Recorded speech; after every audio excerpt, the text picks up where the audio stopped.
Really? Oh my god. How did that happen? How'd the guy with no friends win? I'm glad you asked, Scar. Today, I am going to be creating the ultimate guide on how to win Grian's Life series, drawing from the previous 6.5 seasons of said series, Minecraft mechanics of all varieties, and the ancient words of Sun Tzu. In this 5-part guide, I'll explain exactly how anyone can win the Life series, as well as use these guidelines to predict who will win Season 7 of the Life series. Without further ado, let's jump into... Alright, arguably the biggest decision you make in any Life series is picking your teammates. A good team can make or break the series, and it is one of the first decisions every player makes. So what guidelines should you follow when forming a team? Well, let's look at the past series' core teams. In Third Life, Grian won, having Scar as a teammate. In Last Life, Smager won, having Pearl as a teammate. Double Life had Pearl win with no official team, and Limited Life had Martin win, with Scott as a teammate. Secret Life had another solo win, with Scar taking the dub, and Wild Life had Joel finally claiming a well-earned victory, with Jem as his teammate. So, do you see the pattern? Every season, people form big teams, yet no one has ever won a season where they have more than a single teammate. In fact, in Double Life, the season where pretty much everyone paired off into duos, Pearl won on her own. Now, that happening once or twice is a coincidence, but with it happening every season, it's definitively a pattern. Smaller teams are generally better than large ones. Thus the question, why is that? Well, I can think of 2 possible reasons. First off, in a series like this, treachery is kind of a big deal. Having a bigger team not only increases the chance of your own team having a potential mole in it, but it also makes you less essential to said team. When you only have a single teammate, the 2 of you are forced to work closely together. You have to support each other when needed. But when you have a much larger group, your resources are spread thinner, and each individual becomes less essential. So, if you're limited to a single teammate, who should you team with? Well, I was originally going to make a chart based on the loyalty and competence of each member in the Life series, but there's just no way to really track that. There's several exceptions to the general chart. A perfect example is Martin. In Seasons 2, 3, and 4, Martin had some pretty hardcore betrayals, some of which more intentional than others. Oh, it's so tempting. I can't do this to myself. Oh, to be honest, that is risky territory. Yeah, that's really cute. Oh, Oh! Yet, whenever he's paired with Ren, they're loyal to each other to a fault. So, loyalty isn't really a stat that can be easily tracked. Thus, I think the biggest thing is simple. Pick someone who you trust. With that said, 3 people do stand out as having better records than the rest. Scott, Pearl, and Scar have both won a series and been an ally to the winner. And of course, anyone who made it to the finale of a Life series is going to be a good candidate for a teammate, assuming you trust them. Of course, there is one more thing you have to consider, which brings us into part 2 of our strategy guide. Let's start off by clarifying the difference between a team member and an ally. A team member is someone you base with, share resources with, and usually spend a lot of time with in the session. Meanwhile, an alliance tends to be between 2 different teams, essentially both agreeing to be chill. Having a lot of teammates is generally a bad idea, but having allies is really important. When you're in the endgame, the more people you have not looking to kill you specifically, the better your odds are. A good example is Joel and Grian's alliance in Wild Life, or Scar and Pearl's alliance in Secret Life.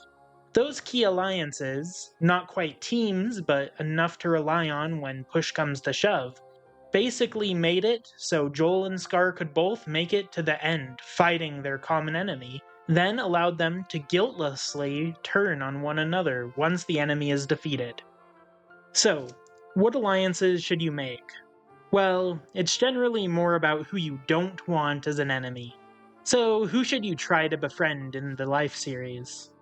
Basically, you want the most aggressive players not going after you.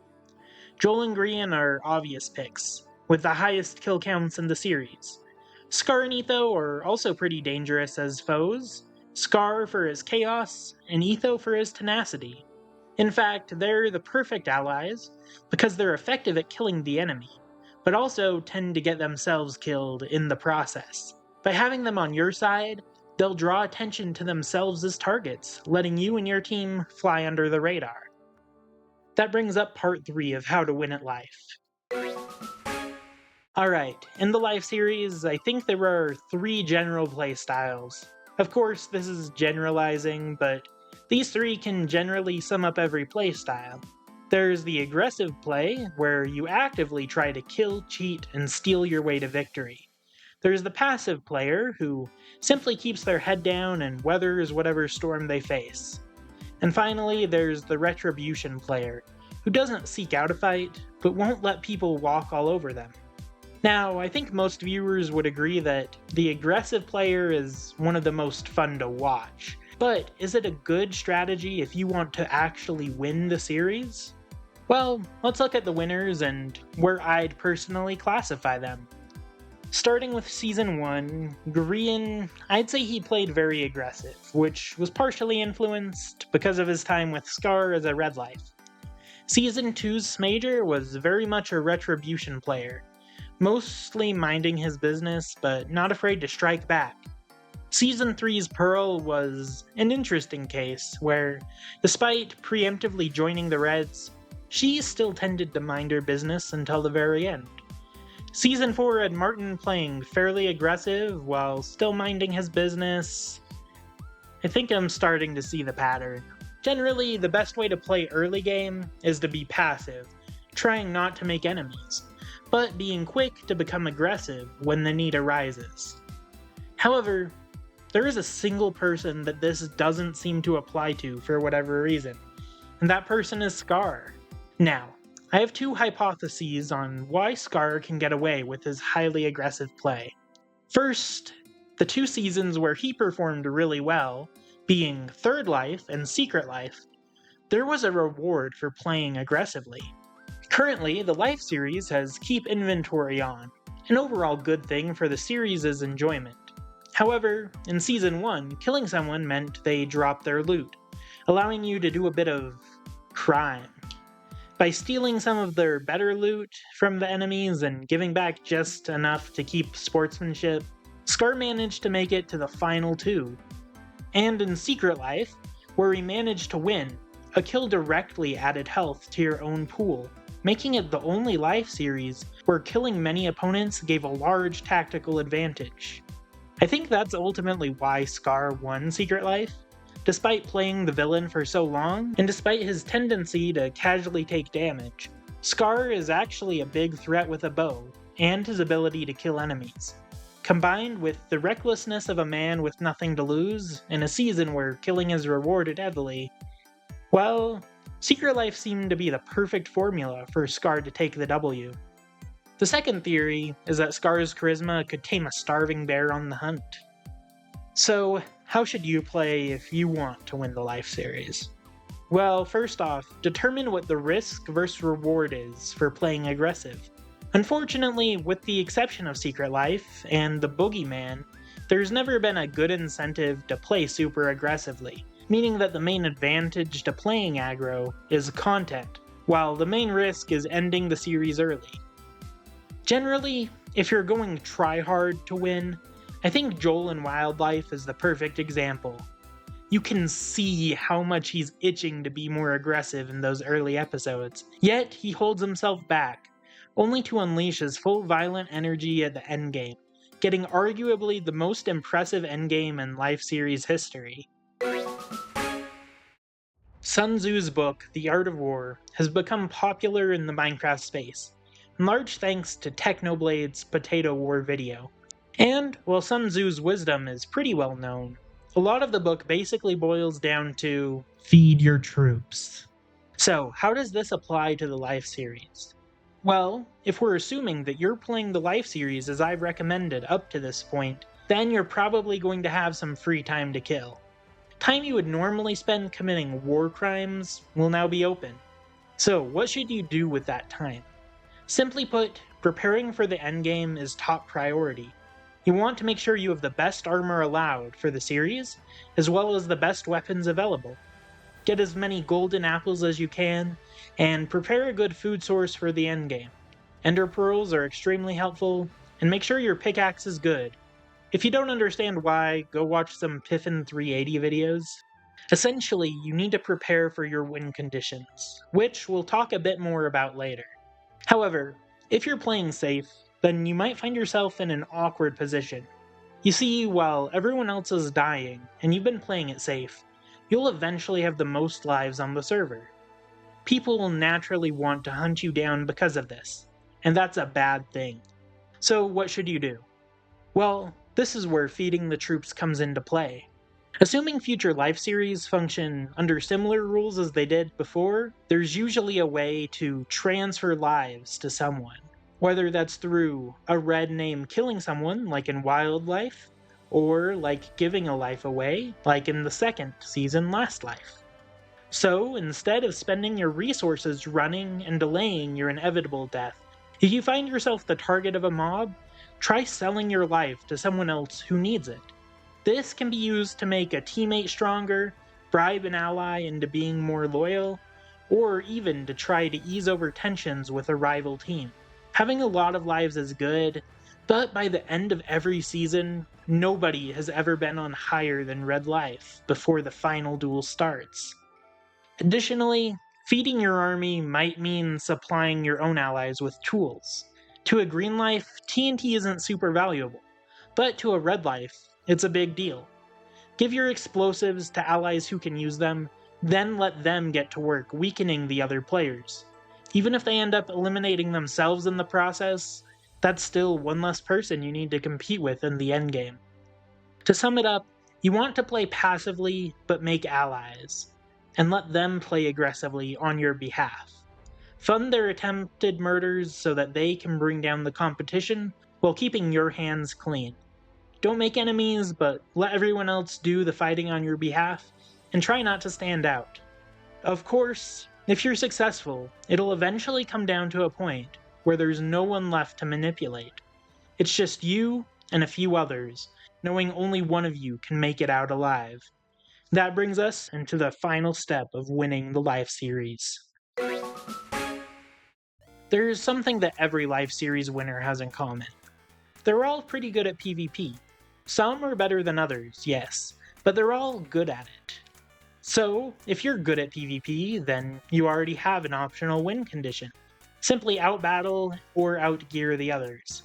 But not everyone in the Life series is good at PvP. I'm talking about the Tangos and Skizzlemans of the server, people who I want to see win. The reason so few people have faith in Jimmy's solidarity is that he hasn't shown a clear win condition yet. But any of them could win the series, if they play their cards right. So, what are other win conditions? Well, beside PvP duels, we've seen one person win via treachery, Martin, with perhaps the most hardcore ending of the series.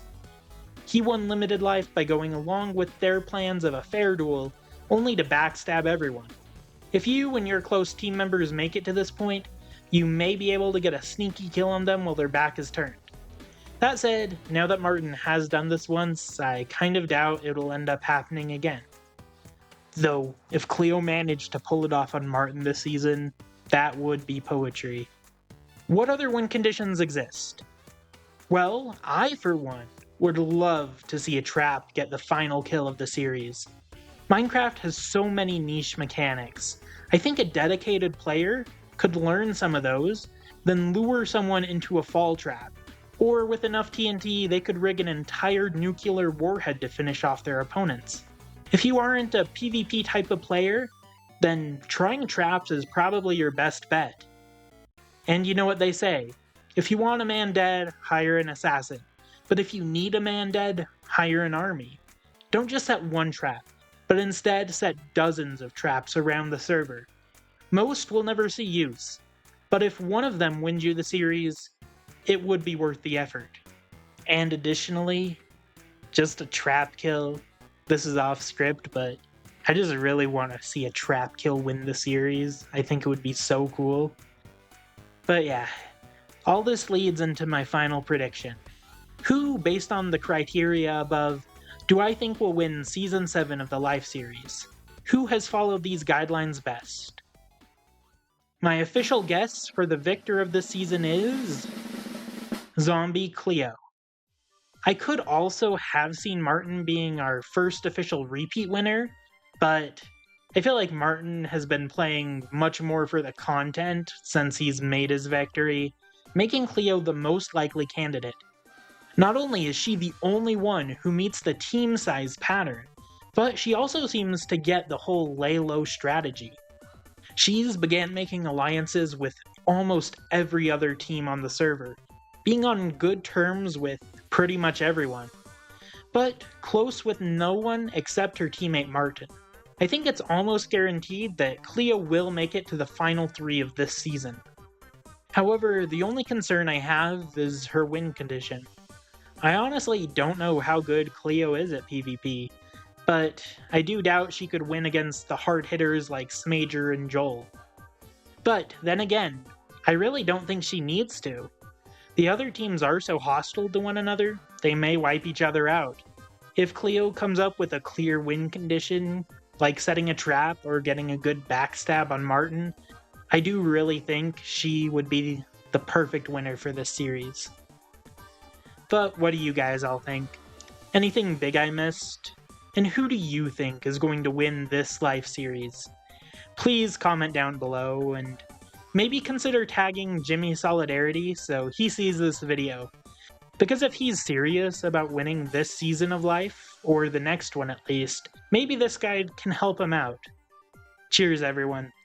I don't make Minecraft content often, so if that's why you're here, I'll probably never see you again.